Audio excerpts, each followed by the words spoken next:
Many queer and trans folks know that while we figure things out, we often look to pop stars and influencers with a kind of undefined longing.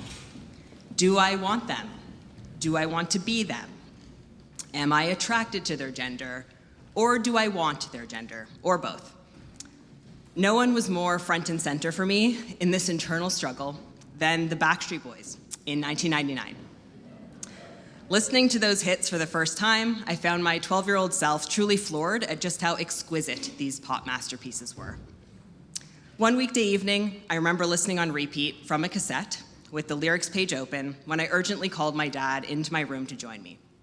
This was a room with white walls that I had spontaneously decided to sponge paint with light pink and light blue, just as puberty struck and my gender was turning every color.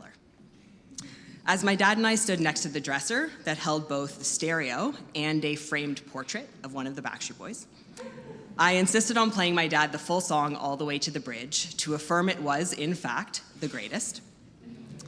He responded favorably, but I do remember being a little stunned by his calm. I assume he will be more enthusiastic now in this audience, where I'm the performer. Thank you. My family was supportive of this love. My aunt even won us tickets to see one of the first Backstreet Boys concerts in Toronto by calling into a radio show. Cut to now, I'm 37, I know, shocking. And I came out as trans shortly before joining Singing Out in 2019 and started transitioning shortly after. So I got that boy band gender after all.